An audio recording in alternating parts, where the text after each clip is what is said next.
Muy buenas tardes. Somos los tres tipos. A las 6 en Perú, 7 en Bolivia y 8 en Chile. Hago esta salvedad porque hoy tenemos el gusto de contar con dos grandes escritoras de esos países.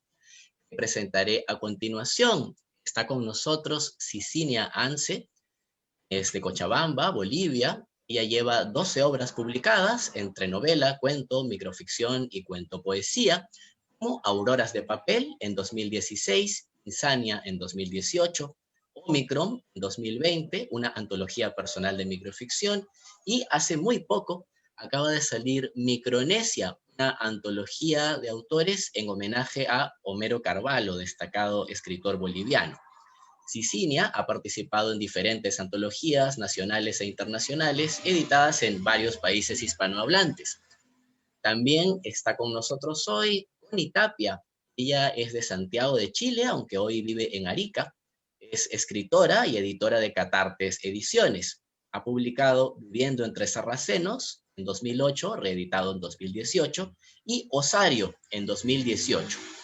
Su microcuento Descuido obtuvo el primer lugar en el concurso Cartas de Amor Dime que me amas de la Biblioteca de Santiago en 2014 y obtuvo la beca de creación literaria del Fondo del Libro y la Lectura MINCAP en 2018.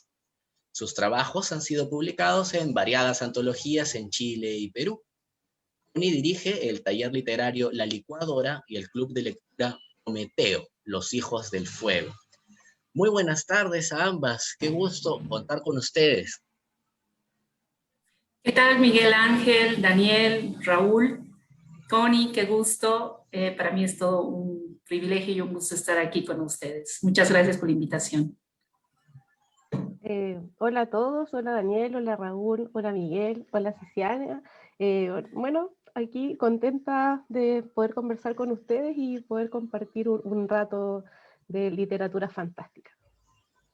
Es un placer para nosotros estar con ustedes ahora, inaugurando la sección internacional. Y desde este punto de vista, nos gustaría comenzar con algo un poco para conocer el trabajo de casa. ¿Cómo definirían ustedes sus influencias literarias y su método de trabajo? ¿Cómo llegan a la literatura fantástica? Empezamos quizás con Connie. Ay, ¿por qué? La vemos más nerviosa de frente de una vez, Connie. Claro, de frente de una vez. Mira, la verdad es que nadie trabaja como solamente en esto. La verdad es que uno como en sus tiempos libres y qué sé yo, estoy hablando hace muchos años atrás, yo me dedicaba a hacer fanzines, por ejemplo, a publicar cosas, pero más que nada cosas mías, y apoyaba mucho, en esa época estaba en Santiago, al Círculo Literario de Maipú. Y bueno, también estábamos en el taller con Lorena Díaz Mesa, que es de Ediciones Cheresade, ahora, porque en ese tiempo estábamos como todos recién partiendo. Hacíamos publicaciones, por ejemplo, dentro del taller y como que apoyaba en eso. Pero en el 2015 fue cuando con Pablo Espinosa Bardi decidimos hacer Catarte Ediciones, y yo en el 2017 me decidí venir a Arica y ahora estoy como completamente dedicada solo al tema editorial y a escribir. ¿Cómo llego a esto? Yo creo que no sabría cómo explicarlo. Yo creo que uno nunca... yo nunca proyecté en realidad así como estar en este camino ya así como de lleno a la literatura solo haciendo esto. Así que la verdad es que como que algo que no me he preguntado. Ahora, con respecto a las influencias, por ejemplo, yo creo que al final yo nunca partí pensando en que escribía terror o ciencia ficción o fantástica, simplemente empecé a escribir y escribía como lo que me gustaba o lo que yo pensaba que a un lector le podría gustar o le podría interesar lo que yo estaba como compartiendo. Y bueno, en todos estos talleres y cosas que participé hace muchos años atrás, me decían que yo escribía terror, que yo escribía ciencia ficción, que yo escribía fantasía. Y yo en algún minuto dije, bueno, en realidad tienen razón, porque eso es lo que me gusta. Me gusta mucho leer terror, me gusta mucho leer ciencia ficción, me gustan mucho las películas, me gusta mucho el rock pesado, por ejemplo, que además también están incorporados como dentro de lo que yo escribo. Siempre hay un tema dando vuelta por ahí, una canción de algún grupo, algo, siempre está relacionado con algo relacionado con la música, siempre está ahí. Así que yo creo que finalmente las influencias se reflejan como en los gustos personales, eso. Saliendo como algo muy natural, ¿no? O sea, no es algo pensado, digamos. Claro, no es que yo diga, voy a escribir un cuento de terror para causar pánico a alguien, o qué sé yo. Creo Sale de que las venas. sí, sale como de la oscuridad misma. Me Muchas encanta. gracias, Connie. Cecilia, por favor, coméntanos tu experiencia. Bueno, mi incursión en la literatura se podría decir que ha sido una forma muy especial, ¿no? Porque yo estudié una carrera que no tiene nada que ver con la literatura, yo estudié informática, y hasta ese momento yo no tenía idea de que me iba a interesar alguna vez por las letras. Lastimosamente en Bolivia hay ese problema, ¿no? De la cultura de la lectura. No hay, digamos, un hábito de lectura como en otros países, ¿no? Aunque ahora ya, este último tiempo, las cosas están cambiando porque ya tienes acceso a prácticamente todos los libros por internet y ahora hay más facilidad de conseguir libros, ¿no? Que antes. Y bueno, en esa época te estoy hablando ya de hace unos 20 años atrás, las cosas eran muy diferentes, ¿no? Pero yo tuve la suerte de tener un papá lector. Mi papá era, no sabes, era amante de los libros. Yo lo recuerdo siempre con un libro en la mano. Y para que más o menos tengan idea de la diferencia de edad que había, yo nací cuando mi papá tenía 56 años. Yo ya cuando me casé, tuve mi hijito, me divorcié, tuve que volver a la casa de mis papás. Ya, bueno, pues así, para rehacer mi vida. Y es algo que agradezco a Dios porque tuve esos años de compartir con mi padre. Eh, Volví y pude ver, no sé, vivir esos últimos años con mi padre de una manera muy especial, pero eso radica de una experiencia un poco traumática para él porque él pierde la visión por un derrame de mácula. Entonces, cuando yo lo vi a mi padre tan deprimido, porque no podía hacer lo que más amaba, que era leer, ni ver televisión, ni nada.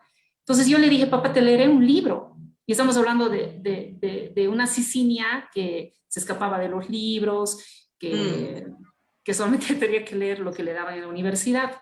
Me da pena decirlo, pero lo cuento porque para mí es un testimonio muy importante que contar.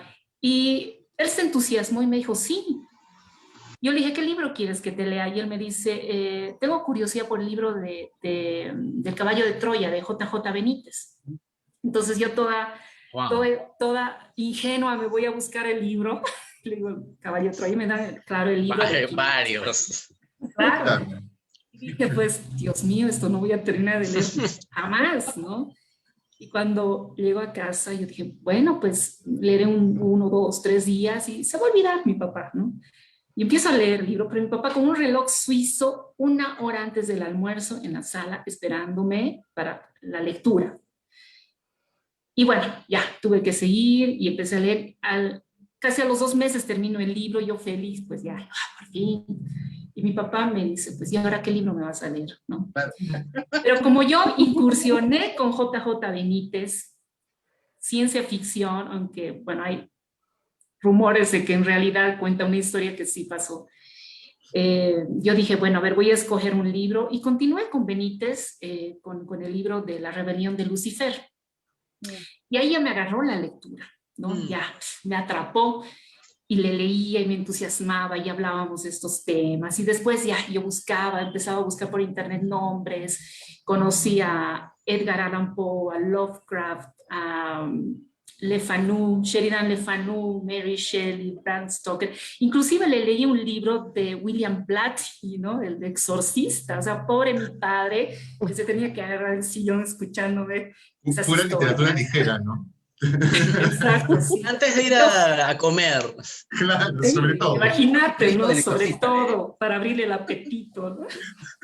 Y les cuento que al final mi padre me dice, bueno, estaba así entusiasmado, feliz, disfrutando mis hallazgos, ¿no? Porque seguramente mi papá muchos de esos autores no los había conocido, ¿no? Era mi papá más lanzado a los clásicos, era un latinoamericano y demás cosas, ¿no? Otro tipo de literatura.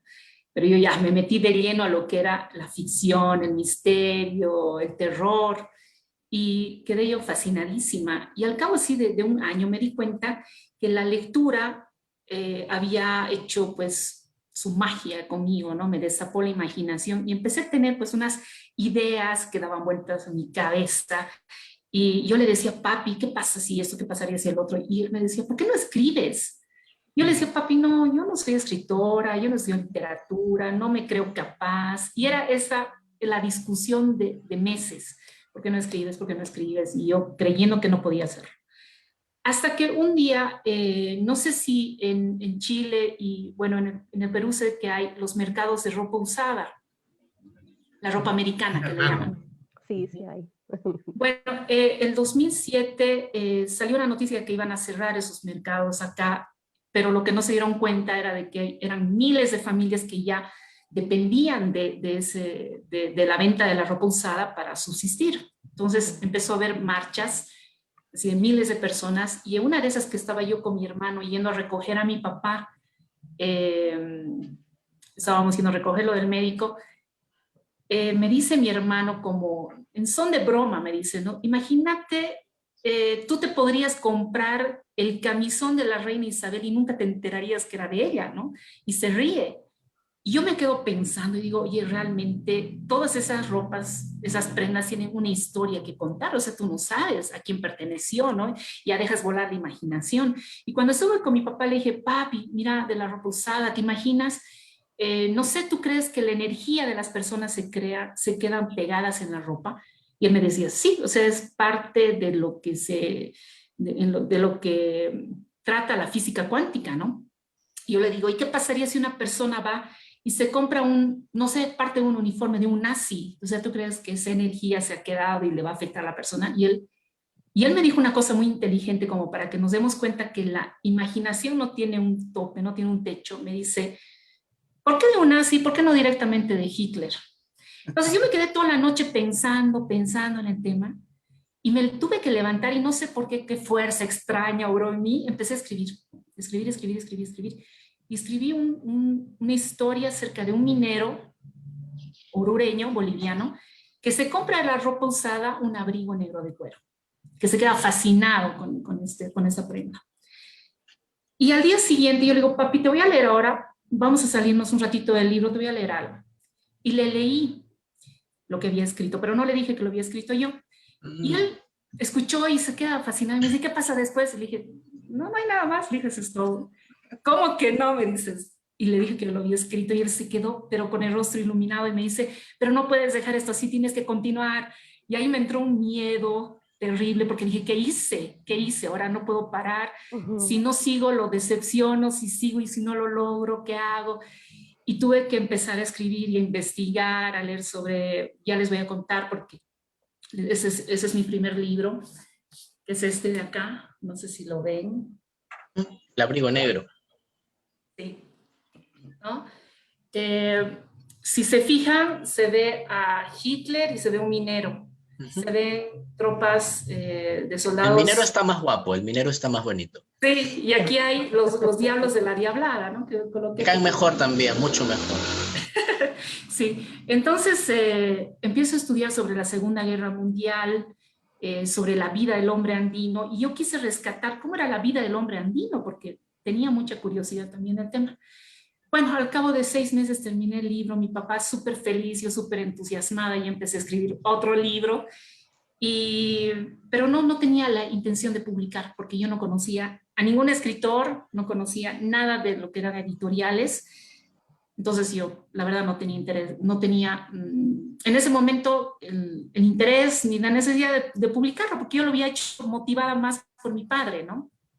Claro. Pero mi papá seguramente lo fue comentando y llega a oídos de una persona y de otra persona y otra persona hasta que me buscan de la ciudad de Oruro, el prefecto de entonces, y me dicen, le interesa porque sabe que ha escrito sobre minas, así que lo voy a hacer corto, ¿no? mándenos su texto, si le gusta lo publicamos. Y dice, bueno. La cosa es que yo le digo a mi padre, papi, me han dicho que quieren ver el libro, y el otro estaba feliz porque mi padre era realmente el que más estaba entusiasmado. ¿Y qué vas a hacer? No, no voy a mandar, le digo. ¿Cómo que no? ¿Por qué? Me dice, papi, hablo de los nazis, le digo, me van a tirar el libro en la cabeza. Vas a mandar. Si les gusta bien y si no, pues también. Mandé el libro, no supe más, eso era el 2008, 2009, recibo la llamada, ¿no? Pero fue un momento tan especial que realmente yo no sabría si decirles si estaba feliz o realmente estaba muy triste, porque me llamaron el día que habíamos enterrado a mi papá. Mm. Así que yo lo tomo como un regalo del cielo, un regalo de él. Es así como nazco al mundo de la literatura, empiezo a escribir. Y desde entonces, bueno, he continuado, gracias a Dios, escribiendo. Y esa es mi historia. Qué fascinante cómo con este Sí, reencuentro que un poco tuviste con tu familia más cercana, le abriste a tu padre un universo de lecturas que él probablemente no conocía. Y de alguna manera ese abrirle los ojos virtualmente, ¿no? Te encauzó a ti para descubrir algo que tenías dentro y que en algún momento iba a aflorar, ¿no? Y ese fue probablemente el detonante, muy paja. Tuve la suerte, sí, de que mi verdadera vocación me encontró a mí, porque yo había tomado una decisión equivocada, ¿no? Al escoger mi carrera. Nunca ejercí, sí. Gracias por una historia tan humana, tan de coincidencias que quizás no sean tan coincidencias, como bien dices. En tu caso, Connie, ¿cómo fue tu acercamiento mediante la lectura, estas influencias y este momento decisivo de empezar a escribir? Sí, lo que pasa es que, bueno, yo escuchaba la historia de Cecilia. La verdad yo empecé a escribir muy como niña, adolescente, a los 12 años yo ya escribía, tenía un cuaderno donde dibujaba cosas muy abstractas y escribía como cosas relacionadas como con la libertad, con la injusticia, la democracia, la anarquía, tenía como esas ideas así como dando vueltas. En esa época me acerqué mucho a un grupo de un movimiento estudiantil, estaba en séptimo básico recién, y de hecho en ese colegio le dijeron a mi mamá que si no me cambiaban de colegio me iban a terminar expulsando por estar en las revueltas estudiantiles, así que mejor me aconsejaba eh, cambiarme sin que los papeles estuvieran manchados.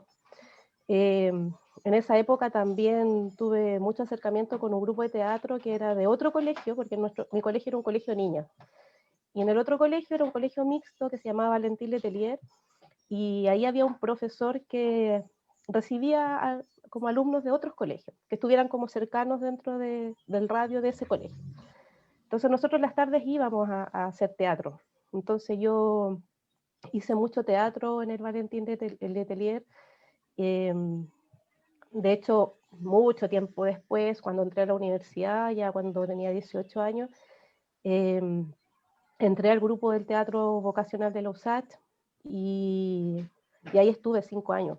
Nunca, la verdad es que yo siempre he sido súper tímida y siempre me ha costado esto de actuar y todo, pero me gustaba escribir los guiones o los diálogos de lo que sucedía en la escena, y me gustaba mucho la ambientación, me gustaba mucho dar ideas así como qué música podía ir de fondo, eh, cómo podía ir la luz, por ejemplo, proyectada hacia un objeto, como ese tipo de cosas. Eh, al contrario de Cicinia, a mí mi papá le cargaba que yo escribiera, porque él me decía que yo tenía pianos, o sea, manos para el piano para ser ingeniero civil. Y yo seguí esa senda. Estudié ingeniería civil, en geografía en la universidad, pero siempre me metía como para el lado del arte. Y paralelo a eso, mi mamá, desde muy chica, ella compraba libros usados en la feria, entonces me traía libros de distintos tipos. Yo creo que uno de los que más me marcó fue el de Gustavo Adolfo Bécquer, el tema de los mitos y leyendas. Rimas y leyendas. O sea, las rimas y leyendas, sí. Mira, hay una cosa gótica ahí, pues, ¿no? Sí, Claro. sí, es gótico, es totalmente Me gótico. gustaba Claro, mucho Luna es totalmente gótico. Sí, y por mi abuelo en ese tiempo, es súper antiguo, habían unas revistas así como no sé si Copec o Shell, no sé, se las entregaban a las personas que compraban benzina, y venían historias de camioneros que eran historias de fantasmas, así como los camioneros que se encontraban con fantasmas. Claro. Y esa la leíamos juntos con mi abuelo. Creo que ese fue como el primer acercamiento, así como, y como te digo, a los 12 años ya tiraba líneas, pero nunca como tan cerca. Ya después cuando estaba en la universidad, mi vieja siempre me decía que siguiera escribiendo, pero yo, como estaba metido en el tema de la ingeniería, como que no tomaba mucho el peso. Y un día mi mamá llegó corriendo de la feria, había ido a comprar a la feria verduras, fruta, verdura, y llega corriendo y saca unos papeles así como de su cajón y se va de nuevo como corriendo de vuelta.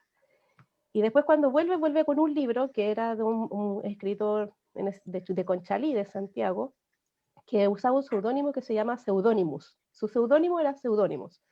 Y él escribía poesía maldita, así como los escritores malditos. Y él me puso como, pues llámame, y me puso un número de teléfono y ellos se juntaban a hacer tertulia los días martes en una casa de una señora a leer poesía. Y bueno, estuve harto tiempo como decidiendo si o no, mi mamá me insistía que fuera, y ahí, bueno, terminé yendo, y a ellos les gustaba lo que a mí me gustaba, como Baudelaire, bueno, me gusta mucho Bukowski, Rimbaud, Panero, por ejemplo, todos esos como escritores. Y compartíamos poesía de ellos y también compartíamos lo que nosotros escribíamos. Y en ese tiempo nosotros dijimos, ya vamos a escribir un libro juntos, así como una antología, como los poetas malditos de Conchalí, pensamos nosotros en esa época. Pero no, nos salía muy caro, al final el grupo se disolvió, cada uno siguió como por su rumbo, y ahí yo decidí publicar Agonía Profana, que es un poemario que iba a ir para esa como colección, pero la hice como yo en fanzine. Hice yo el fanzine, lo fotocopié, lo corcheteé y todo el tema, y empecé como a ofrecerlo como una revista. Ese fue como lo primero que publiqué. Y de ahí, bueno, también pasó otro tiempo, que oscuro, que no escribía nada, y ahí mi hermano empezó como a decirme, oye, lee esto, otro, y ahí empecé a leer cosas más chilenas, como leí Púgil de Mike Wilson, y yo quedé así como marcando ocupado. Yo dije, oye, ¿en qué momento se empezó a escribir este tipo de ciencia ficción en Chile? Y ahí me empecé a meter como en otras cosas de ciencia ficción, como Yggdrasil de Jorge Vara, y bueno, me di cuenta que se había activado un grupo que se llama Ucronía Chile, empecé a leer mucho de los grupos, o sea, de los que se posteaban en Ucronía Chile. Bueno, apareció un programa justamente de Varadi con Pancho Ortega que se llama Desde el Fin del Mundo, y yo empecé así como, ya, y de nuevo ahí me atreví de nuevo a escribir cosas y activé un blog, igual como apoyado un amigo argentino, un periodista, que él me decía, tú haz lo que tengas que hacer nomás. Y activé tenía el blog desde Agonía Profana, pero lo tenía ahí tirado, y él me empezó a decir que escribiera, y empecé todos los días a hacer una entrada y escribí, bueno, está ahí en el blog. Yo ahora lo leo y digo, hay tantas cosas que corregir ahí, pero De una época, ¿no? Es fue un una registro época, claro. también de las personas que lo activaron. Ahora, hay Sí. mucho de qué hablar de cómo llegan ustedes a su público, que son distintos canales muy interesantes, pero queríamos empezar preguntando desde un desconocimiento, creo, generalizado que va corrigiéndose poco a poco por la literatura fantástica en sus países, ¿no? O sea, como una mirada general a cómo va la literatura fantástica, como han insinuado ambas, ¿no? No sé, Isinia, si pudieras comentarnos algo sobre la literatura fantástica boliviana hoy. Sí, perdón, Cecilia, antes de que comiences, quería recordarle a todos los que están viendo el streaming que para los que lo compartan, vamos a hacer al final de la transmisión un concurso para hacerle llegar nuestro pack de libros digitales. Entonces, compártanlo y al final vamos a escoger un ganador. Dale, Cecilia. Disculpa la interrupción. Gracias, Raúl, Miguel. Bueno, cuando yo ya empecé con este tema de publicar mi primera publicación y saltar al mundo lo que era literario en mi país, no sabía yo cómo iba a reaccionar la gente, ¿no? Especialmente con un libro así tan alocado como el que había escrito, del Abrigo Negro, en el que hablaba sobre la Segunda Guerra Mundial, sobre Hitler, y combinaba esta historia con la historia de un minero, de un hombre que vive prácticamente de las minas y contar un poco acerca del hombre andino, ¿no? De ciertas costumbres y tradiciones que existen, ¿no? Como por ejemplo, cómo desde la visión del hombre andino trataban, porque en el libro la energía de Hitler empieza pues a tener un efecto muy, muy fuerte sobre este personaje, sobre este minero. Él empieza a ver visiones, empieza a sufrir ciertas transformaciones y cosas que él no entendía desde su mundo, desde su perspectiva. Y Buen tipo, ¿eh? desde ese mundo andino tratan pues de comprender qué es lo que sucede con esta persona. Y hay estos rituales no sé si ustedes en el Perú también han debido escuchar sobre el ajayu, ¿verdad? El espíritu, el alma. Y hay ciertas tradiciones que sirven para llamar el ajayu, para limpiar el ajayu, las mesas, por ejemplo, que nuestras culturas son muy similares. Y ellos desde esa perspectiva tratan de ayudar a este hombre. Y ahí también me di cuenta de que la filosofía andina está muy ligada a lo que es la física cuántica. Tienen esas mismas percepciones del espíritu y de la energía en el universo, ¿no? Y es una maravilla, es todo un tema para conversar. Pero bueno, entonces yo no sabía cómo iba a reaccionar la gente con este libro, ¿no? Pero fue, digamos, una sorpresa para mí muy grata al darme cuenta de que fue el libro nomás, despertó mucha curiosidad y de ahí pues que yo dejé volar la imaginación y ya después me metí a escribir cosas un poco mucho más polémicas, ¿no? Inclusive mi madre, que mi mamá es muy religiosa, me decía, por favor, no publiques ese libro porque el siguiente libro que publiqué se llama, no sé si se debe, voy a quitar esto, La clonación de Cristo. ¿Ya? Me metí así. Está bien, me parece genial. Claro. Bueno, les voy a contar una historia que les va a parecer increíble. Mi ex suegra tiene un Cristo de yeso que empezó a exudar sangre en 1995 y el Vaticano ya lo considera como un hecho milagroso. Claro que yo no hablo de ese Cristo en este libro por razones obvias, pero hablo acerca de otro Cristo que empieza a exudar sangre y el científico que quería utilizar el ADN del manto de Turín para clonar a Cristo y así, porque él pensaba que era a través de la ciencia que se iba a cumplir la promesa del segundo venimiento. Él cree que, bueno, no logra sacar la muestra del manto de Turín, entonces piensa que Cristo o Dios le está mandando la sangre de Cristo para que lleve a cabo este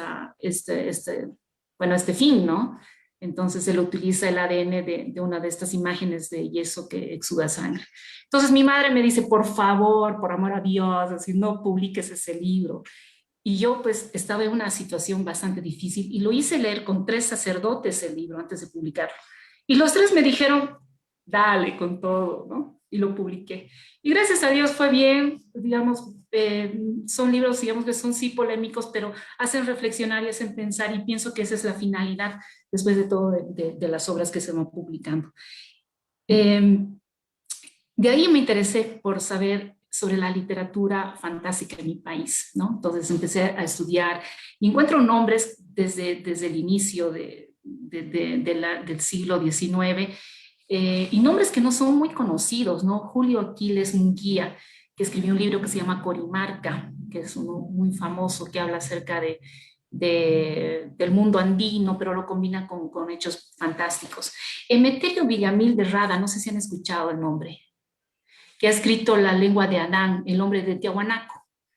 Él ya, estoy hablando en 1800, él tenía la teoría de que la aymara era la primera lengua, ¿no? La lengua raíz de todos los idiomas, de todas las lenguas del mundo.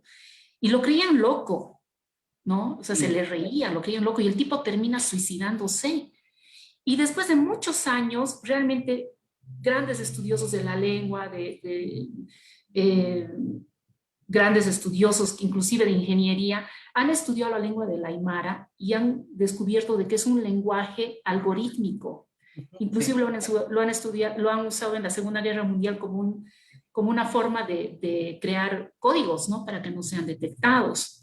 Es increíble. perdón, Cecilia, Humberto Eco, en la búsqueda de la lengua perfecta, justamente habla del aymara como un idioma artificial, ¿no? Sí, sí, sí, algorítmico completamente, o sea, es una estructura matemática, ¿no? Es Exacto. increíble. O sea, sí, no sé. Y Matilde Asensi también lo trata en una novela. En el origen, creo que es. El origen perdido. El origen perdido, sí, lo leí y habla acerca claro, pues de unas maldiciones que se hacían en Aymara y causaban, el sonido causaba un efecto en ciertas glándulas del cerebro, ¿no? Produciendo ciertas reacciones en el ser humano. Es maravilloso ese tema, es increíble para explorar. Gracias a bueno, pues este libro de Emeterio Villamil de Rada, que es La lengua de Adán, me empecé a interesar muchísimo también por lo que es la lengua aymara, el quechua también, que son lenguajes que no eran considerados lenguajes antes, ¿no? Eran considerados solamente, ¿cómo se dicen? Que no eran lenguajes en sí, pero ahora ya los consideran lenguajes, tienen como dialectos. Dialectos. Ya tienen hasta sus traductores, no sé si se han fijado en Google, ya puede uno traducir del quechua al español. Bueno, y Hugo Murillo Benich también, que es un autor que ha escrito un libro, Paraíso, que ganó un premio, también habla acerca de temas fantásticos. Y actuales, yo tengo un amigo que es muy modesto y que ya no se dedica a escribir, que escribió un libro que se llama El Jardín del Edén. Él se llama Patricio, es de mi amigo, Jasik, perdón, Patricio Jasik, que ha escrito El Jardín del Edén, donde utiliza esta teoría justamente que nace de las teorías de Emeterio Villamil de Rada, de que el Jardín del Edén estaba en los Andes, ¿no? O sea, como que el inicio de la civilización estaba en los Andes, que era diferente porque ahora se sabe que en los Andes, las alturas, el terreno árido, infértil, pero que eso era muy distinto hace millones de años atrás. De autores actuales, puedo mencionar, hemos hablado acerca de Homero Carvalho, que para mí es uno de los más importantes referentes de la literatura nacional, y él ha escrito literatura fantástica, pero se ha centrado más en el lado del oriente, o sea que habla más acerca de temas amazónicos. Tiene bastantes libros relacionados. Y la microficción, que él ha sido en realidad el promotor de este género tan maravilloso de la microficción en Bolivia. Y gracias a lo fantástico, a la microficción, ¿no? Claro, O sea, claro que sí. Es necesario hacer esos vínculos. Pero también tienes es que importante recurrir, tienes que recurrir a las leyendas, a cuentos, a personajes mitológicos, o para crear microficción. Así que sí, se podría decir que es uno de los géneros realmente que más fantasía requiere, ¿no? Para crearlos. de esta intertextualidad, ¿no? Tan necesaria. Pero también me parece interesante la mención a los vínculos con la cultura originaria, ¿no? Con esa marcada diferencia con lo que se hace en Occidente. Ahora, Tony, te preguntamos lo mismo, por cómo le va a la literatura fantástica chilena. Y quisiera sumar una cosa, Connie, si me permite, porque tengo una curiosidad que alguien ahí nos ha escrito. Nos dice que tienes de alguna manera un vínculo fuerte con el tema de la escritura con la música. Y hace un rato hablabas incluso de que te gustaba el rock pesado, lo cual yo comparto plenamente contigo. Sí, y de repente, no sé si pudieras complementar un poco la respuesta metiéndome en lo que está preguntando Miguel Ángel con eso, porque me parece muy rico, a mí me ayuda muchísimo a escribir con música pesada. Cuéntanos, por favor.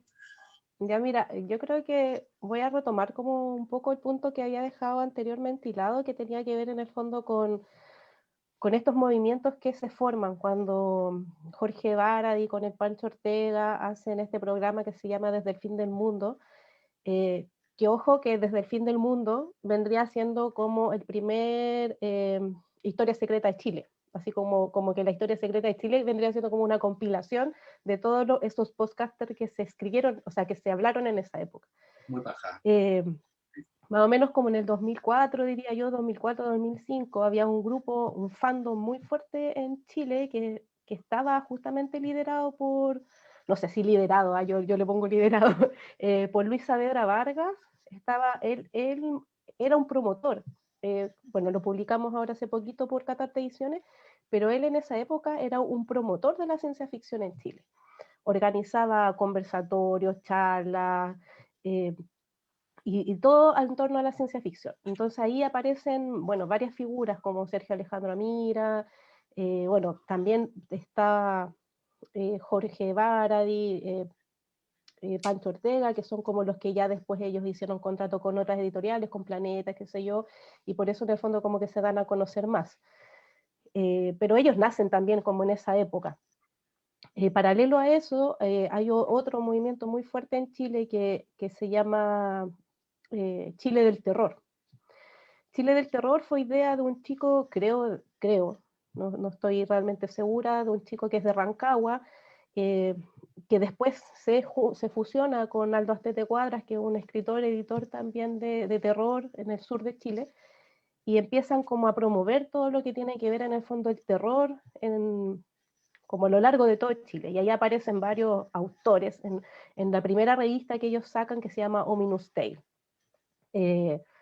Yo ahí tengo mucha suerte, digo, de que Aldo Astete me contacta directo y me dice que si me gustaría como publicar con ellos en esta revista, porque yo nunca fui parte del Chile del Terror. Porque yo siempre como que veía la escena como, o como esta escena la veía como muy lejana, como yo decía, no, yo nunca voy a ser parte de eso. Yo no, o sea, quizás soy de parte así como de los fanáticos, pero yo nunca voy a ser parte del grupo de escritores que está ahí hablando en estas conferencias, porque estamos hablando de que cuando se hacían ferias de libros se llenaban las salas. Fue un boom en ese tiempo. Yo creo que fue como una época de oro que ahora como después de 10 años, después de eso se vuelve a vivir en Chile otra época de oro. Ahí, bueno, yo diría que ahí parte un motor gigante. En esa revista Ominous Tale yo empiezo como con estos lazos, como con algunos otros escritores, como Michael Rivera Marín, por ejemplo, y ahí empiezo a conocer como más así como dentro de la escena. Actualmente yo diría que viene otro boom, o que desde el año pasado o antes pasado empezó a nacer otro boom de la fantástica en Chile.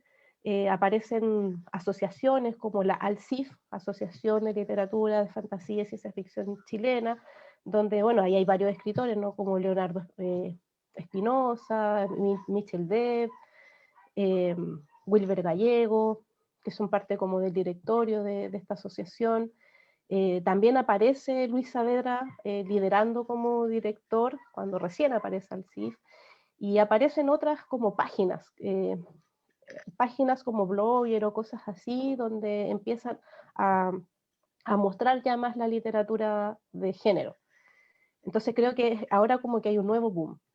Y después aparece, que yo creo que es uno de los más hitos importantes que destacar, en el 2017, cuando aparece La Ventana del Sur, que es una asociación de mujeres ligada a la fantasía, el terror y la fantástica, y la ciencia ficción, y donde ellos logran publicar un libro que se llama Imaginarias a través de Triada Ediciones, donde se muestran las nuevas voces femeninas en la ciencia ficción. Y yo creo que ese es un hito como súper importante. Bueno, y antes de eso, que yo creo que también fue un hito importante, fue este libro que sacó Emiliano Navarrete con la editorial Chilenia, que saca este libro, Fantástica, Mujeres de la Ciencia Ficción, el Terror y la Fantasía, todas mujeres chilenas. Bueno, ahí está la Pia Humada, la Midori Gale, Cristina Mars, etcétera, no sé, muchas chicas que aparecen ahí. Y otro como factor importante que encuentro yo, que por ejemplo también está la editorial Imbunche con la Macarena Cortés, que ella es investigadora de la ciencia ficción en mujeres, no solamente chilenas, sino que también relacionados como con Latinoamérica, España. De hecho ella ahora está haciendo un doctorado en España, y ella saca un libro a través de Cuarto Propio para rescatar la obra de la Elena Aldunate. Entonces como, oh, wow, no estamos leyendo a la Elena, o sea, la Elena Aldunate fue parte de la época de oro en Chile junto con Hugo Correa y con otros actores, pero la Elena no se leía.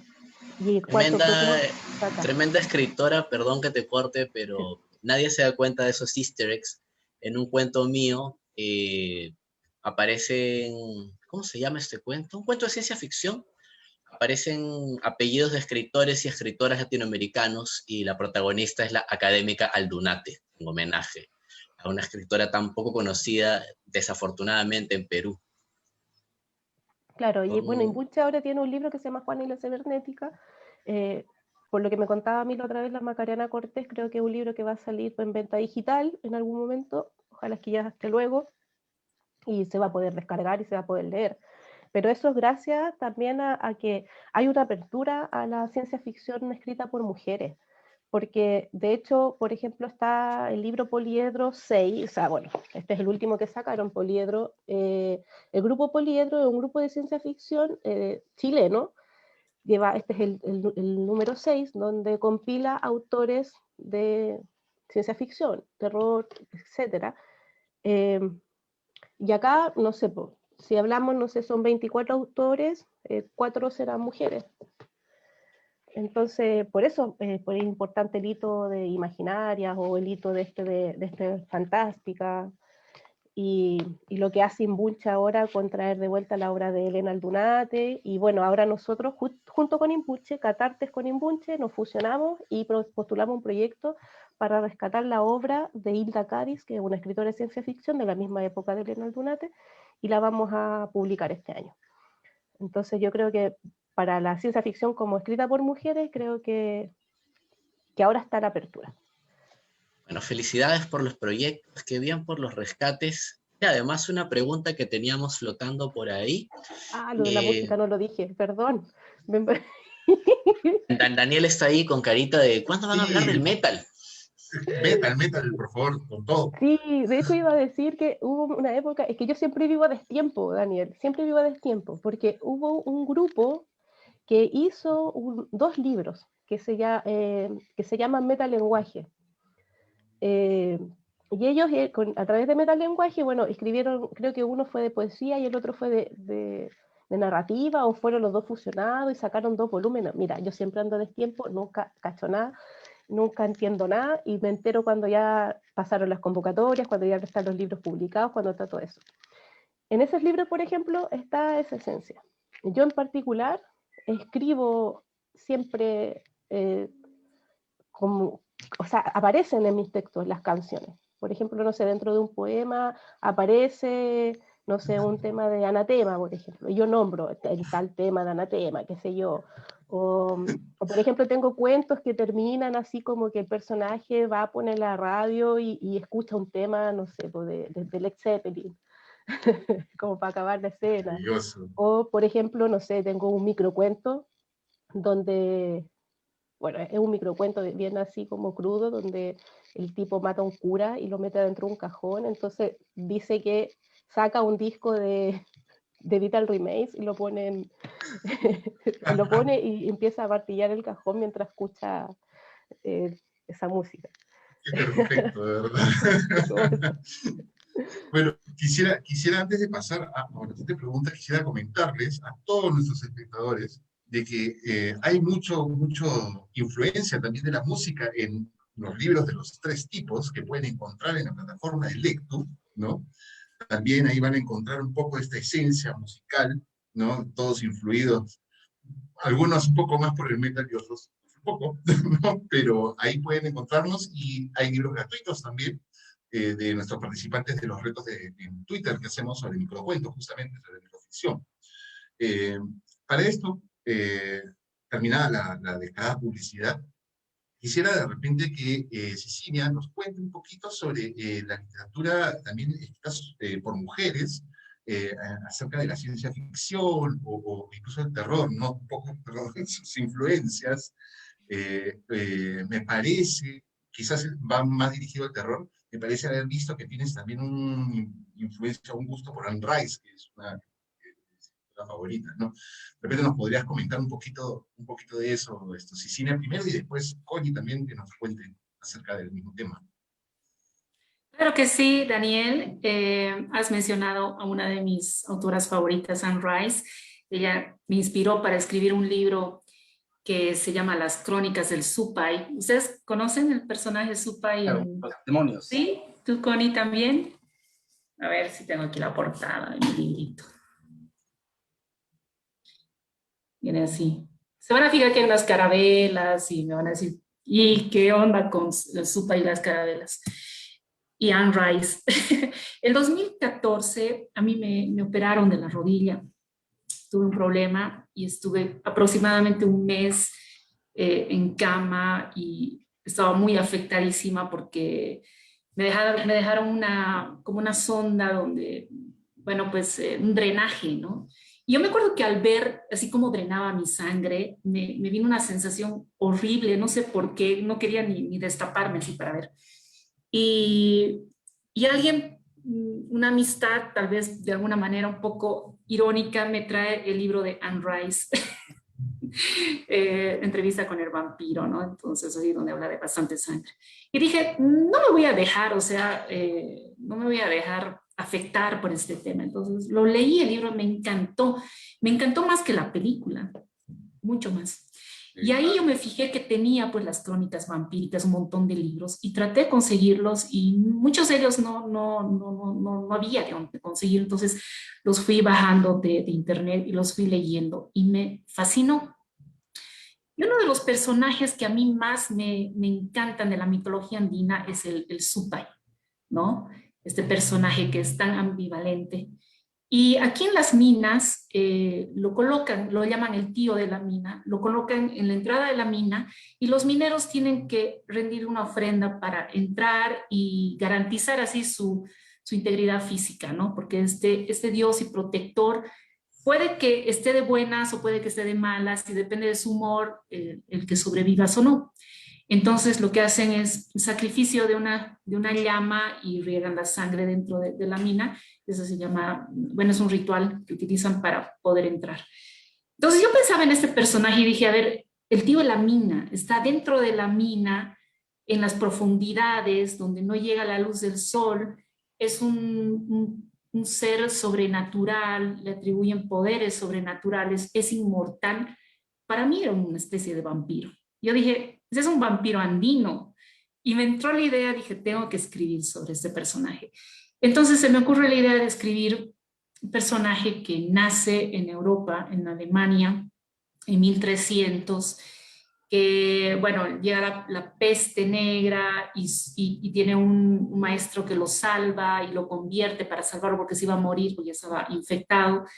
Y al final este personaje anda errando por el mundo y llega a conocer a personajes de la historia, ¿no? Conoce a Da Vinci, conoce a los reyes de España, lo conoce a Cristóbal Colón y por pedido de la reina viaja en una de las carabelas y llega a América y es testigo de la caída del imperio incaico y vive todas esas experiencias. Y vive una suerte de experiencias tan traumáticas que se ve obligado a recluirse en una mina y da inicio a la leyenda del tío de la mina. Entonces, es así como utilizo este personaje andino y utilizo un tema que es tan universal, ¿no? Y parece que no iba a resultar, que no iba a ser una buena fórmula, porque ya se escribió tantos libros sobre vampiros que era realmente un riesgo muy grande, pero ahí está. Hay gente que le gustó, hay gente que no, hay gente que dice, oye, ¿por qué has transformado un personaje andino, un personaje de nuestra tradición? Y yo digo, bueno, pues de eso se trata la literatura, ¿no? Romper reglas, romper moldes, y bueno, si al que le guste bien, y al que no, no. Ahí está. Y reinventar, Claro. ¿no? Las leyendas. Veo algunos puntos en común con cierta saga de las estirpes de un tal Raúl Quirós. Sí, hay algunas conexiones por ahí que también lo pueden encontrar en la página de Lecto. Perdón. Pero Que nadie le hace tema. publicidad, también tiene que ver con la muerte, no tiene ojos, donde hay danzantes de tijeras cazando pistacos. Una Es novela de un verdad. tal Miguel Ángel Vallejo. Oye, pero a mí Acá me todo el encanta. mundo. Hay muchas similitudes, ¿no? En los países andinos, en estas búsquedas de lo originario, pero sin negar también la mirada hacia Occidente, hacia lo contemporáneo, ¿no? Hacia las Claro, cosas claro que sí, pero cotidianas. es la influencia de otros autores. O sea, es increíble, ¿no? Como un libro puede inspirarte a crear otro libro, ¿no? Y escribir otra historia pero es así, que te ha inspirado y te motiva y te da ideas y inclusive tú por un autor puedes conocer a 10 otros autores que tal vez no hubieras conocido si no hubieras conocido ese autor en especial. Hay una Pero idea esa, muy linda de Carlos Yoshimito, un autor peruano. Él dice que cuando uno escribe, nunca escribe solo, sino escribe acompañado de todos los escritores que ha leído y de todos los escritores que leyeron esos que uno ha leído, ¿no? Uno es es una parte red de una infinita, ¿no? tradición. Una red infinita que tiene que seguir creciendo de alguna manera. Para mí, por eso dije, la literatura es mágica, ¿no? Y yo tuve esa influencia grande de Anne Rice, el de crear un personaje, un vampiro y volverlo andino y correr ese riesgo, ¿no? Porque me decían, oye, hay millones de libros de vampiros, hay millones de películas de vampiros, o sea, estás perdiendo tu tiempo. Pero Pero no, por o sea, algo es que hay tantos, porque se da para replicar, repetir, reinventar mucho una historia y así.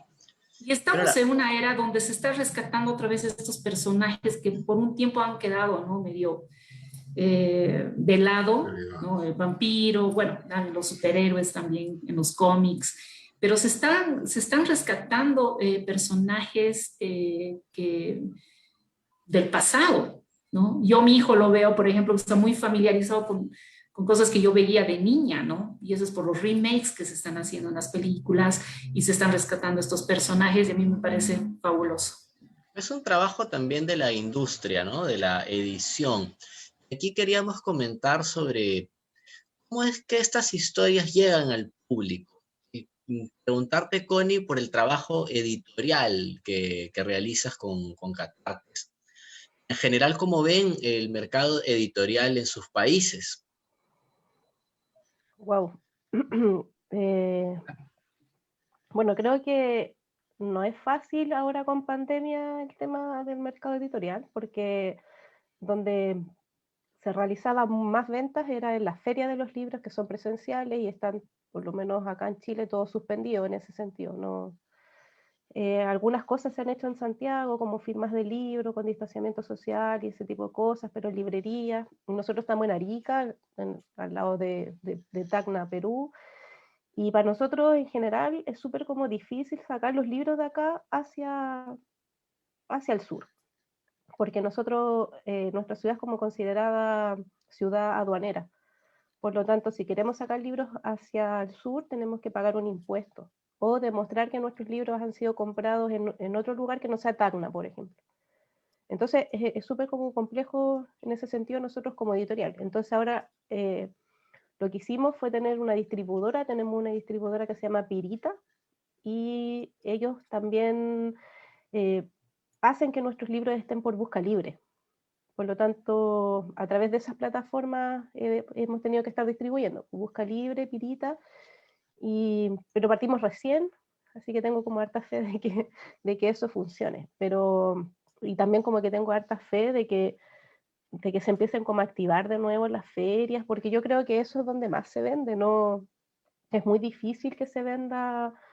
Nosotros igual hacemos entregas, por ejemplo, no sé, por todos los jueves vamos al correo y hacemos envío, pero al Chile nomás.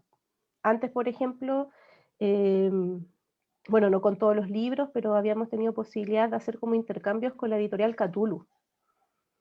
De hecho, hicimos una coedición con ellos, con el libro Necrospectiva de Pablo Espinosa Bardi. Entonces, bueno, ahí la editorial Cthulhu tiene ejemplares de ese libro, porque como es coedición, ellos tienen ejemplares.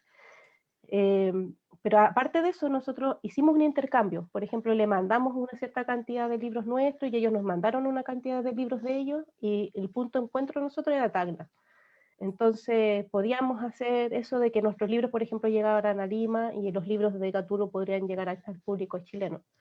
Eh, pero ahora todo eso se paró hace un año ya que están las fronteras cerradas. Entonces no, yo la verdad es que no podría como vaticinar en qué es lo que va a ocurrir con respecto a eso. No sé si respondí tu pregunta, porque Bueno, la respuesta había que dar, no es la más feliz, no es la pero más es feliz, verdad. pero sí, sí, Claro, igual de tomando hecho, un perdón, poco, Connie, sí, sí, dale Raúl. los tirajes que están haciendo tienden a ser mucho más reducidos también. Los márgenes de ganancia se reducen y complican la inversión en nuevos libros, ¿no? Sí, pues, sí. Sí, Pero pues. nosotros siempre hemos sido una editorial como pequeña. Nosotros sacamos 150 ejemplares y si al libro le va bien sacamos 150 más y así. Demanda, ¿no? Claro, creo que el único libro que hemos sacado más ejemplares fue el mío, el Viviendo entre Sarracenos, lo hemos mandado a imprimir muchas veces. Yo creo que hemos llegado alrededor de los 1000 libros en con ese libro. Pero ese libro ya ahora quedan como 10 copias y ya yo no lo voy a sacar porque tenemos conversación ahí con la editorial, ay, ¿cómo se llama? Se me olvidó. Es de una amiga que están recién partiendo ellas con su editorial que se llama Grupo Damae Editores, y ellos tienen dos sellos editoriales a través de Damae, y uno de ellos va a publicar en digital Viviendo entre Sarracenos. Entonces, no sé cuándo va a salir, pero ellos van a sacar ese producto, y ellos son una editorial de aquí de Arica igual. La pandemia Qué hace todo éxito, ¿ah? incierto, mucha De esos, fuerza. de esos 10 ejemplares que te quedan todavía, nos guardarás un hito para los tres tipos. Sí, pues, ¿no? Además, Sí, ¿qué pues, tal de sí. éxito? Felicidades, ¿ah?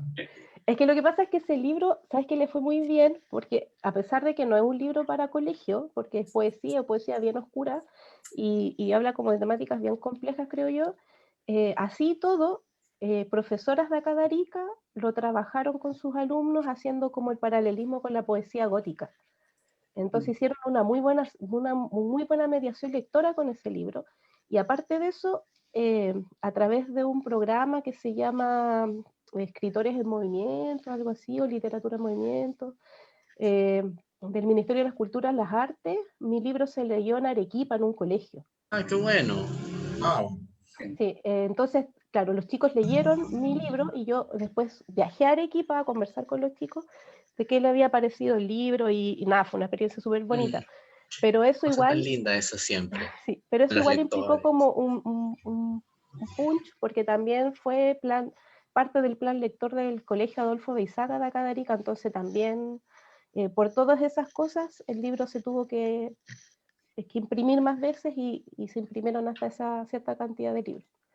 Hacer Pero una como, pregunta incómoda, perdón que te corte, Connie, pero es por la industria editorial independiente chilena, que yo encontré muy fuerte, muy activa, versus la industria, digamos, grande de las transnacionales, ¿no? Me tocó estar en Santiago justo cuando fue la pelea Planeta Random House con la Filsa. Y fue como que eran universos bastante diferentes. Entonces, ¿cómo encuentras en general a la edición independiente y a la edición multinacional, digamos, en Chile? a ver, que lo que pasa es que yo creo que en general, y no creo que tiene que ver algo como en Chile o no, yo creo que las multinacionales venden libros populares. Eh, lo que saben que van a vender. Por ejemplo, no sé, de Germán Garmendia, que es un youtuber, saca Claro. este libro Chupa el Perro y las cadenas grandes lo sacan y venden montones. Eh, pero en cambio las editoriales independientes sacamos literatura que nosotros, yo por lo menos, yo lo veo como desde mi punto de vista, yo digo, de lo que nosotros queremos que los demás lean. Entonces, por ejemplo, ahí nosotros, como editorial por lo menos, nos hemos permitido publicar a Julio Mesa Díaz, por ejemplo, que es de Perú, es peruano él, y no sé, pone el libro Confinamiento que se puede descargar gratuito en Lectu. El, nosotros publicamos un relato como el de Julio, o sea, que es una sátira, una parodia, qué sé yo, y tiene cosas aberrantes y cosas sexuales, Es ¿cachai? bueno, es bueno.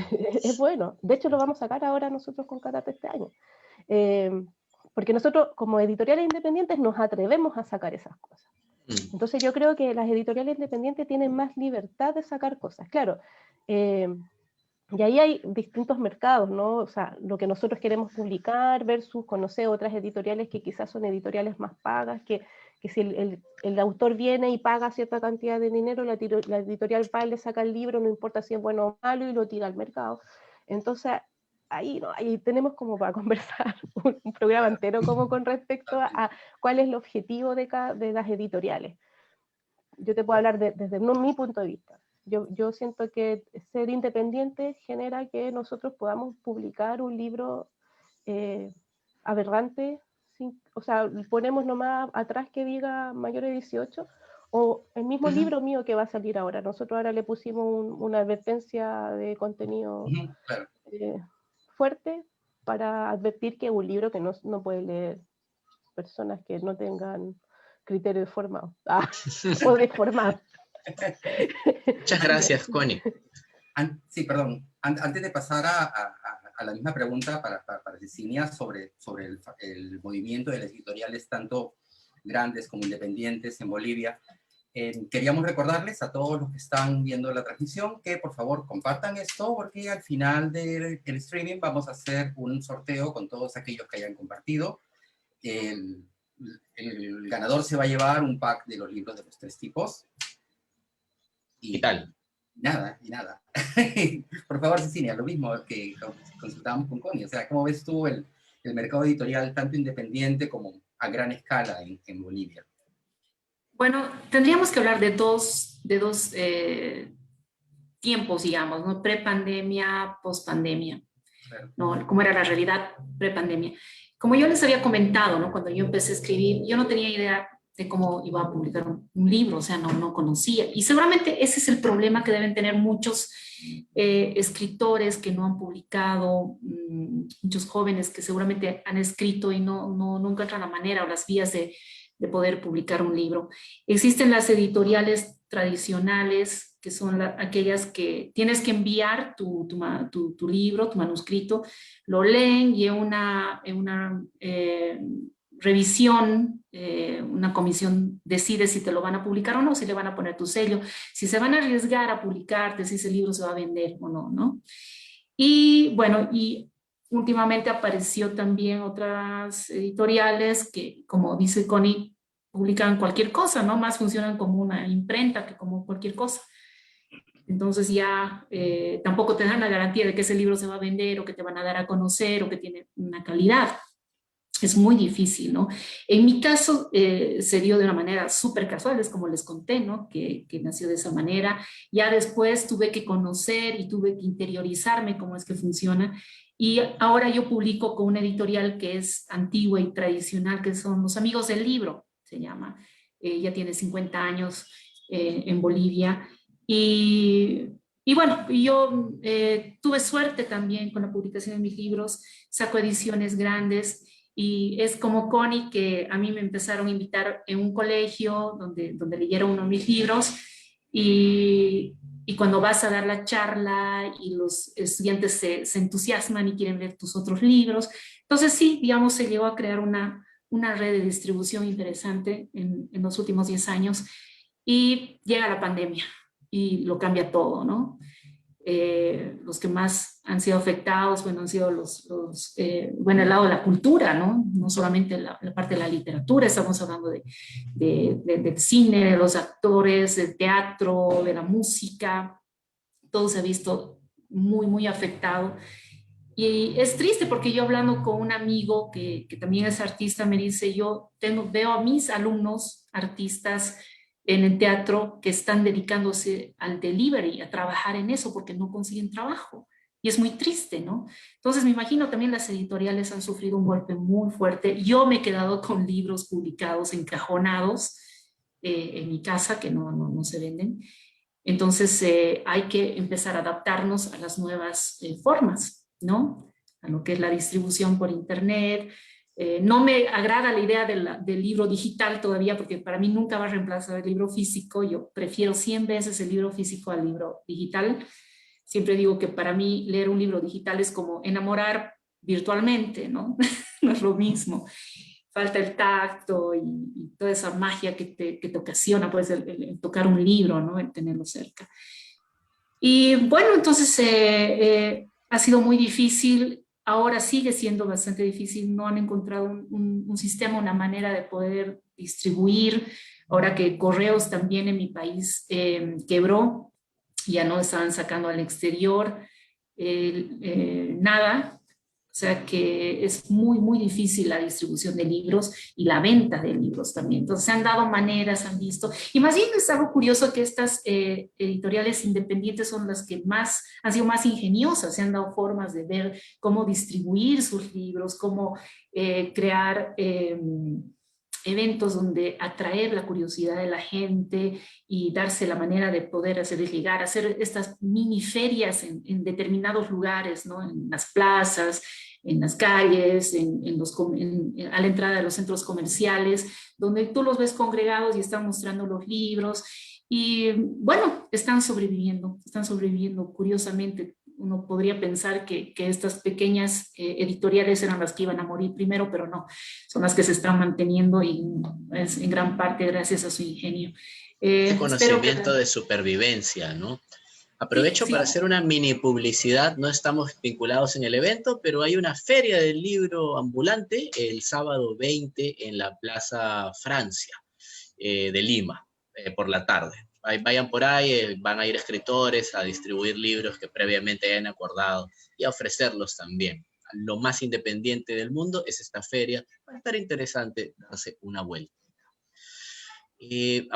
Mencionabas, Isinia, de esta posibilidad del libro digital, y es ya nuestro último tema antes de pasar a las preguntas y comentarios del público, el sorteo, por supuesto. Pueden participar en el sorteo de un par de libros digitales de los 3 tipos compartiendo esta publicación. Entonces, sobre la edición digital, pero también sobre la posibilidad de difundir su literatura mediante canales digitales como audiolibros por internet, audiocuentos, su propio manejo de redes sociales. ¿Cómo se acercan a lo digital en general para difundir su literatura? No sé, podemos empezar con Connie y luego con Cecilia. Sí, mira, bueno, nosotros como editorial tenemos un canal de YouTube donde hemos subido, bueno, de partida los book trailers, siento que es todo como un trabajo experimental que hemos hecho para hacer esos book trailers, y aparte de eso empezamos a hacer audiorelatos, audiorelatos, y empezamos a subir podcast con entrevistas, por ejemplo. Hicimos 2 entrevistas pilotos, bueno, dos pilotos que fueron como bien entretenidas, que supuestamente era como, bueno, se llama transmisiones catartianas. Entonces, supuestamente como que esta transmisión toma al autor como en un punto que no tiene nada que ver como con el punto actual. Entonces, por ejemplo, ahí hicimos una entrevista a Luis Saavedra Vargas, como supuestamente él está en otro planeta y nosotros agarramos como una señal donde nos pudimos como contactar con él. Igual yo pensé que el autor me iba a decir que no, que cómo se ocurre andar haciendo el payaso, no sé, como con algo así, pero sabes que enganchó súper bien con la idea, entonces fue como súper entretenido haber hecho eso porque hacíamos como estas interferencias, porque se escucha interferencia, y dice, aló Luis, ¿estás ahí? Ah, sí, tú me escuchas, no, yo te estoy perdiendo. Y ahí no sé si la quieren como escuchar, está ahí en nuestro canal de YouTube, esa transmisión catartiana que es una entrevista que hicimos a Luis, hicimos una entrevista a Gonzalo también, con ese mismo formato como de radioteatro, y ya después hemos hecho otras entrevistas que ya son como más formales, qué sé yo, ¿no? Que salen como de este formato de actuación.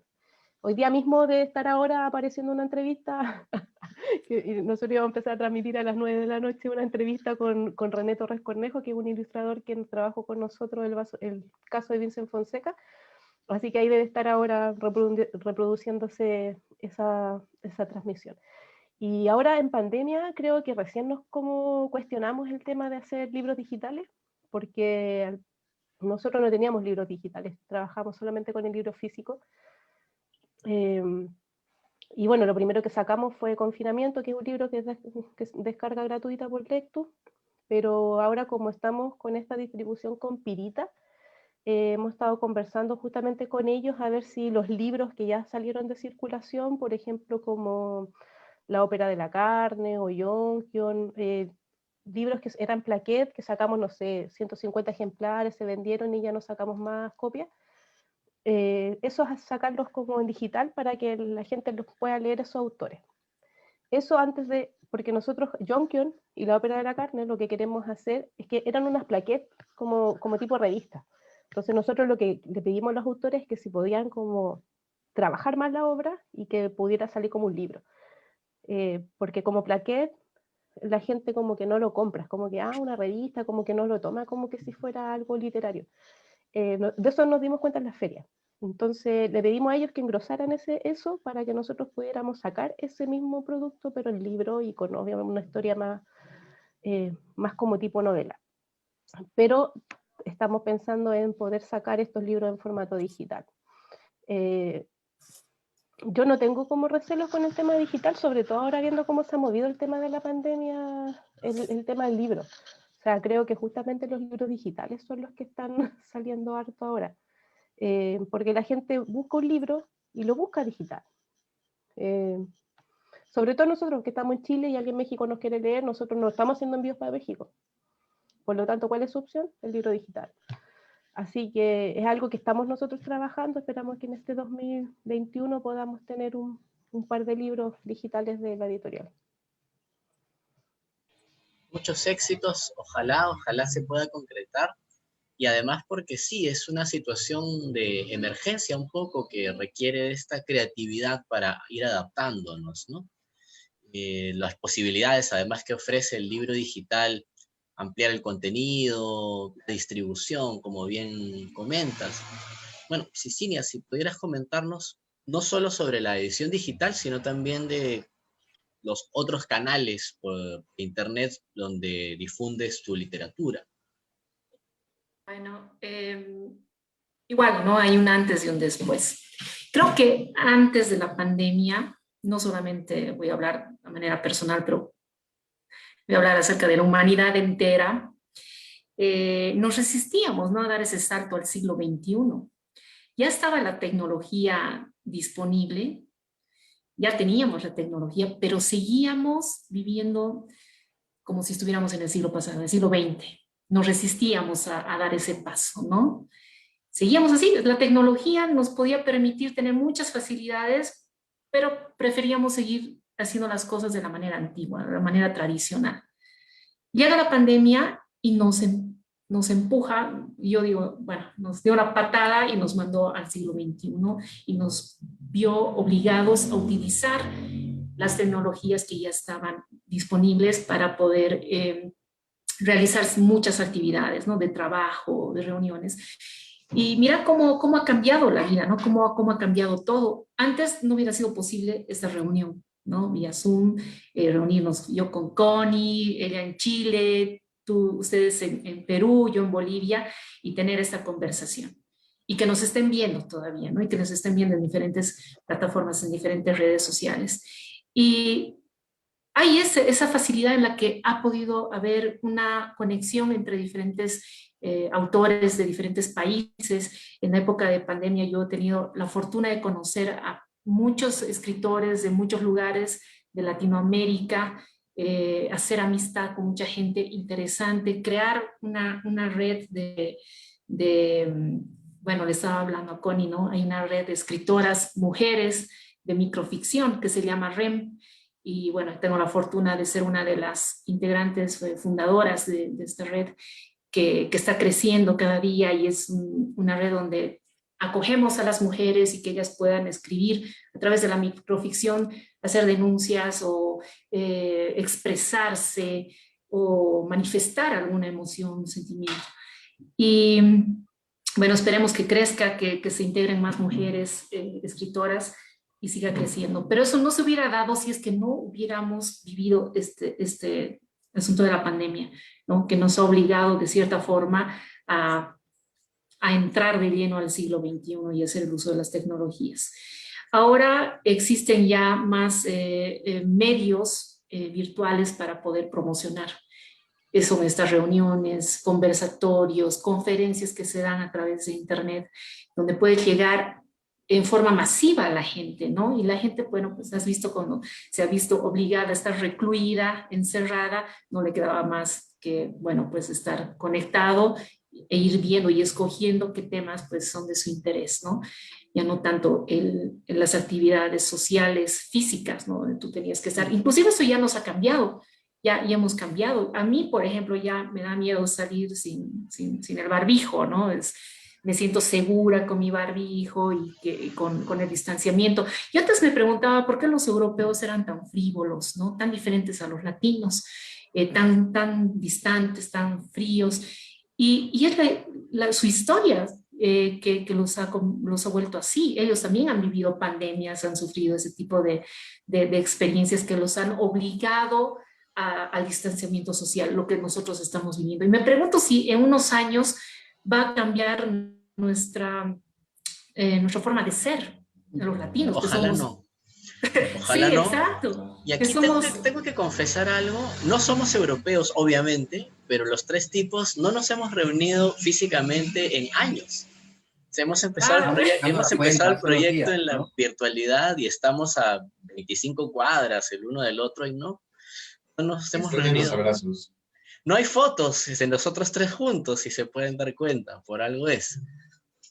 Claro, con Miguel Estas Ángel yo no me veo hace 2 años, por lo menos. más, 2018, increíble.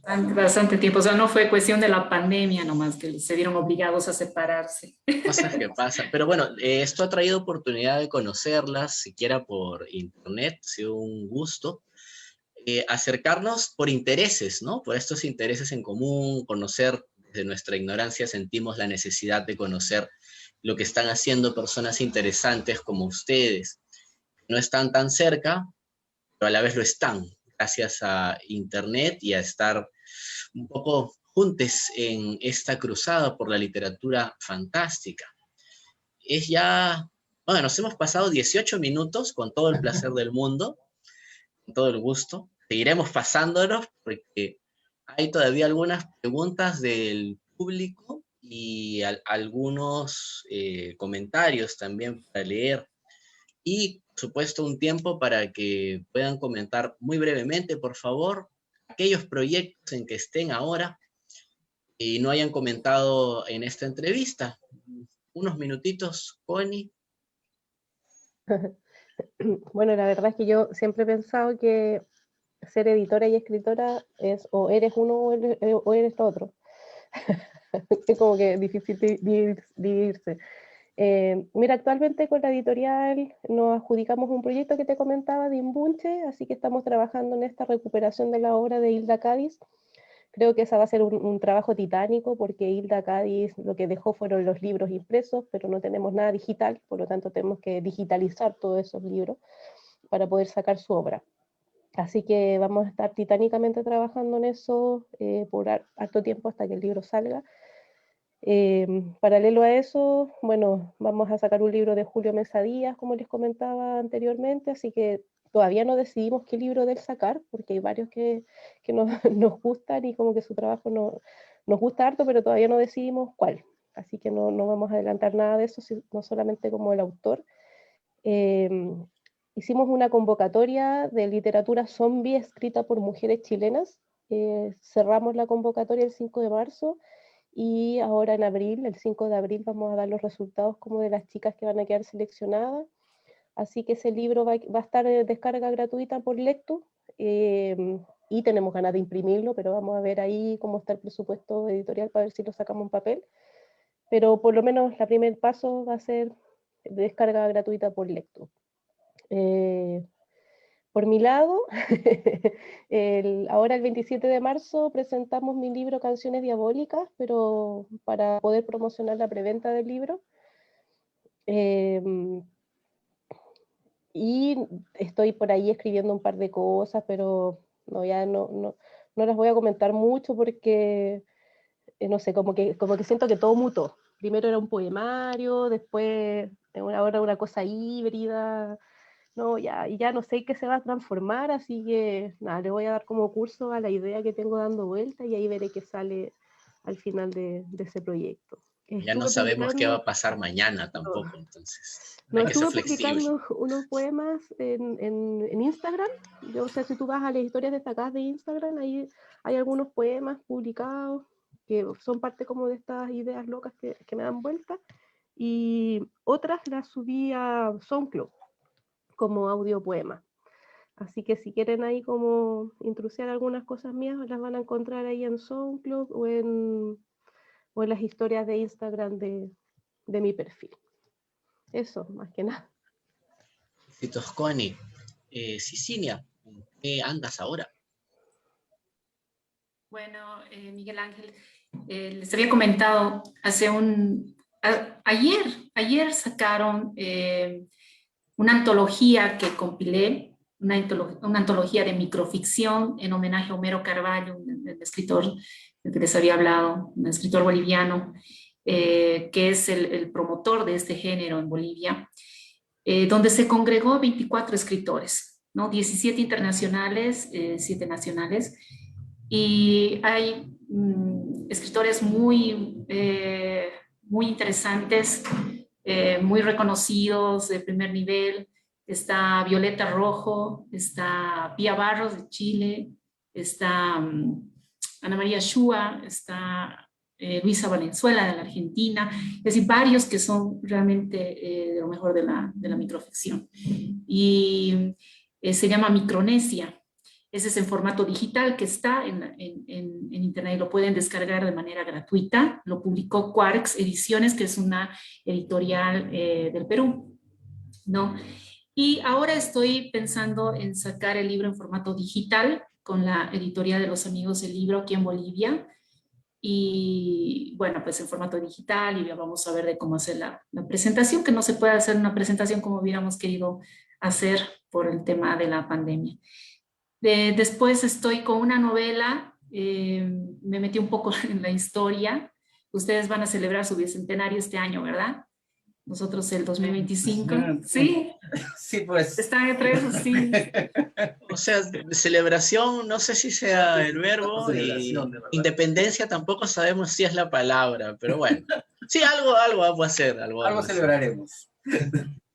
Bueno, entonces yo estoy escribiendo una novela que habla acerca de el primer ejército del Alto Perú, que se creó aquí en Cochabamba, en la ciudad donde yo vivo.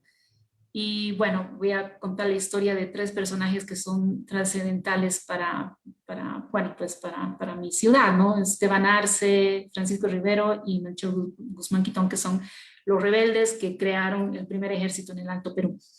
Perdón, Cecilia, tú también tienes una novela sobre Juana Zurduy, ¿no? Sí, tengo. Reciente, ¿verdad? Eso fue en 2017 salió. Esa fue la primera novela que escribí, novela histórica, ¿no? Que es esta de acá. Ese es el óleo que hice hacer específicamente para la portada del libro. Y ahí fue pues que yo me interesé muchísimo por la historia. Me apasioné y ahora me dijeron, ya estás frita porque ya no vas a poder salir de ahí. Y creo que tuvieron razón porque empecé a meterme, a involucrarme más con la historia. Y de Chile también estaba leyendo un poco acerca bueno, pues de la guerra de independencia, ¿no? ¿Cómo se llama el héroe que tienen? Es, ay, mira, se me fue, el pelirrojo.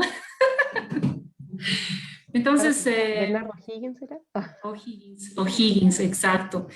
Y nada, estoy emocionada con ese tema. Hemos empezado un ciclo de conferencias aquí en mi ciudad con unos amigos, unos compañeros, Gunter Rebollo, un amigo, Diego Rojas, Juan Alberto Quirós, un ciclo de conferencias donde vamos a hablar acerca de los 16 años que duró la guerra aquí en el Alto Perú, ahora Bolivia. Todo relacionado con temas de eventos de batallas, personajes, y va a durar aproximadamente unos 4 o 5 meses. Y si Dios quiere, bueno, vamos a continuar el siguiente año, así hasta llegar al 2025, ¿no? Estamos entrevistando historiadores, investigadores, escritores, antropólogos, así que estamos con una gran lista de personalidades a las cuales vamos a entrevistar y vamos a conocer muchos detalles acerca de ese evento tan importante. Felicitaciones, porque así se organiza además una celebración de bicentenario, ¿no? Con tiempo. Lo digo sin ganas de ofender a nadie en el Perú, no estoy buscando ofender a Proyecto Bicentenario, no estoy buscando ofenderlos, lo juro. No tengo nada en contra de la celebración del bicentenario en este país, aunque no tengo noticias de evento alguno que estén realizando, lo juro. Nada personal. Pronto lo esperamos, probablemente. Sí, seguro vamos a saber de muchas ediciones y eventos en estos días, hasta el 28 de julio, que es cuando algo hay que, en fin. Vamos a temas más felices y es que hay comentarios y preguntas de nuestra audiencia. Sí, a ver, Paul Darmego dice, Connie, un fuerte abrazo. Luis Saavedra, aquí conectándome para acompañar a mi amiga Connie. Mara dice, no hay nada mejor que hacer lo que a uno le gusta, que era un poco lo que ambas decían al comienzo de sus disertaciones. Paula Urupé comenta sobre Cecilia, qué buena anécdota de lectora y escritora, sobre la primera anécdota que comentaste. A ver, Paula también comenta, bueno, lo de la historia, lo de la música y la literatura, que ya un poco lo había comentado.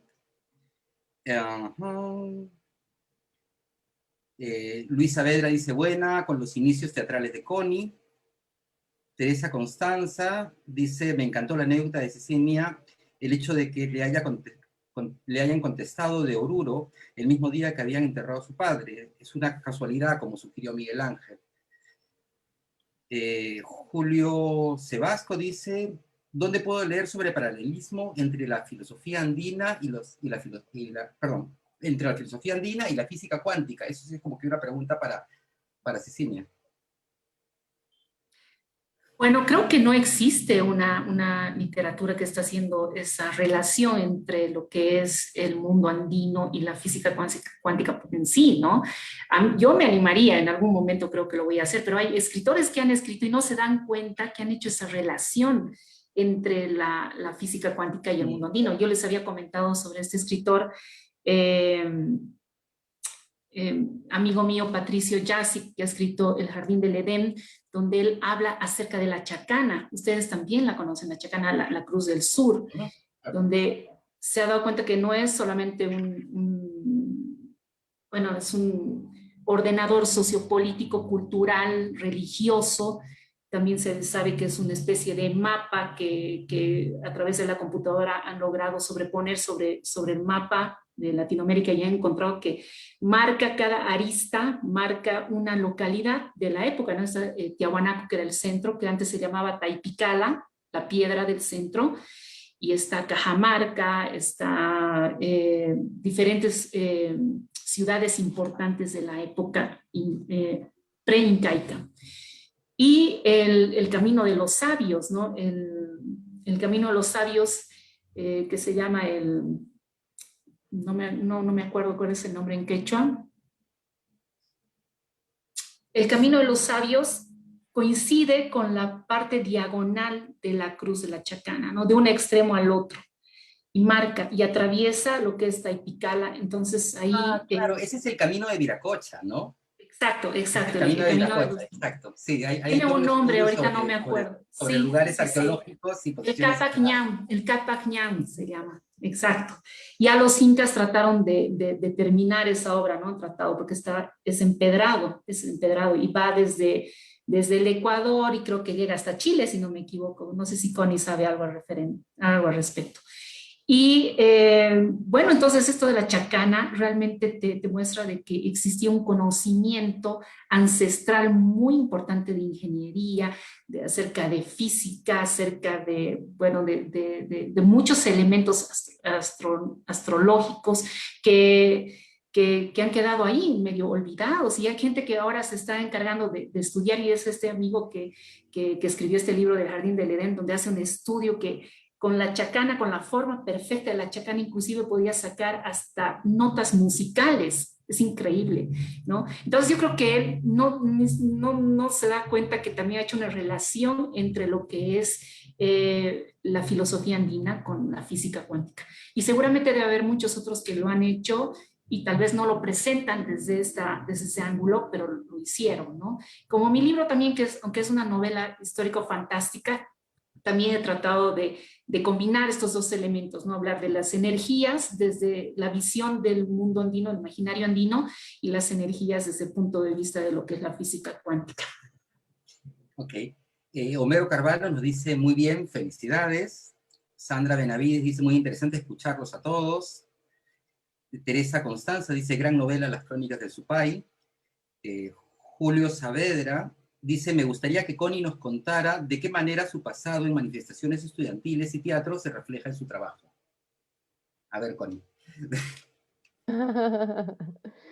Eh, no sé, la verdad. Yo, mira, cuando siento que tengo que escribir, yo creo que más que nada está relacionado con la poesía. Cuando escribo poesía soy como más protestante, por decirlo así. Cuando fue el estallido social, escribí un poema que se llama Sangre 1. Pensaba escribir un Sangre 2, nunca lo escribí. Le puse en ese momento Sangre 1 y lo hice audio y lo viralicé por WhatsApp y después lo hice un video y nada, creo que mucha gente fue como wow. No, fue como que en ese momento como que impactó mucho ese poema y sobre todo porque lo viralicé a través de audio, como un audio de WhatsApp. Eh, Creo que a través de la poesía hablo más de eso. En relación, por ejemplo, a la escritura misma, a ver si lo ponemos en ejemplo con Canciones Diabólicas, yo creo que lo que yo hablo ahí tiene que ver en el fondo con la violencia hacia la mujer, pero siempre lo relato desde un punto de vista como del asesino, como que cómo está pensando en el asesino al momento que está haciendo el acto, por ejemplo. Cuando es primera persona, voy tratando como de narrar desde un diálogo interior, desde esta persona que va a provocar el hecho mismo que provoca el final de la escena, del cuento, no sé, para no adelantar nada del libro. Pero en ese tipo de relatos voy poniendo esas cosas. No he sido tan activista como a lo mejor pensará Saavedra, en relación así como hablar claramente de las protestas estudiantiles o hablar claramente de la violencia de género, hablar claramente, porque todo lo he ido ficcionando a través de la ciencia ficción, el terror o la fantástica. Por lo tanto, pasa eso mucho, no solamente yo como autora, creo que muchas autoras hemos tratado de hablar de lo que pasa en la sociedad actualmente a través de la fantasía. Bueno, muchos autores, no solamente las mujeres, ¿no? Entonces yo creo que ahí se ve, pero como hay que buscar un poco, no es que sea así como tan directo, porque no son relatos realistas, como, como que tú lees y tú dices, está hablando de la protesta en sí, está hablando del conflicto estudiantil en sí. No, sino que son temáticas que están habladas desde la fantástica, por lo tanto no son tan directas. Bueno, esos son todos los comentarios. Raúl, perdón que te corte. Teresa Constanza hizo unos comentarios, quería hablarles un poquito de ella. Ella es una cuentista boliviana, Teresa Constanza Rodríguez Roca, una extraordinaria cuentista, microficcionista. Ella es parte también de la antología que hemos sacado de Micronesia. Y nada, quería saludarle, mandarle un beso. Siempre está acompañándonos y mandarle un beso.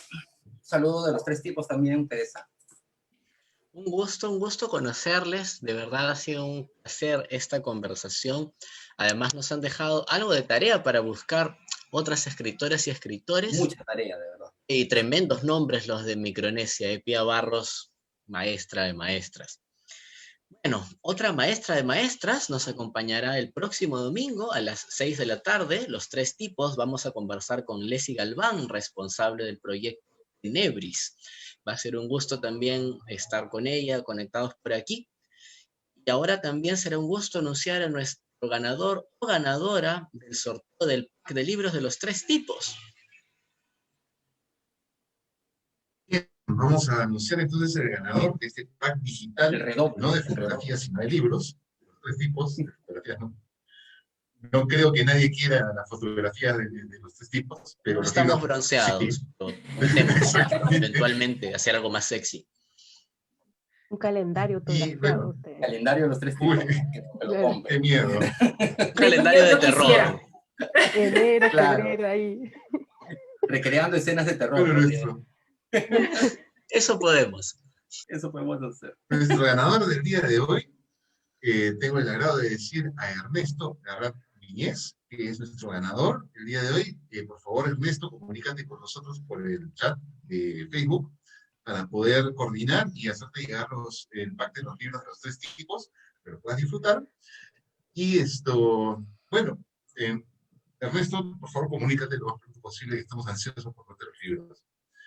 quiero agradecer ahora a Cecilia y a Connie por esta entrevista del día de hoy. De verdad que ha sido un placer conversar con ustedes. Además, creo que la pandemia nos ha dado la oportunidad de explorar un poquito más allá de las fronteras. Estamos por Chile y Bolivia ahora. Y de verdad, muchísimas gracias a ustedes. Ha sido súper interesante todo lo que nos han contado. Vivencias, creo que un gran detrás de cámara sobre lo que es escribir un libro, y eso creo que se valora mucho. Y nada más, creo que es todo lo que podemos hablar el día de hoy. Les agradecemos a todos los que nos han visto. Sigan disfrutando, digamos, del contenido que estamos preparando más adelante. Solo quiero anunciar, para terminar, que esta entrevista se queda grabada, la pueden ver, la pueden rever, y también pueden visitar el canal. Y sigan compartiendo, y también está grabada, y va a quedar grabada en nuestro canal de YouTube. Y no se preocupen que los 10 minutos de los que teníamos acostumbrados también continúan. Esta semana tendrán un nuevo 10 minutos muy interesante y será sorpresa.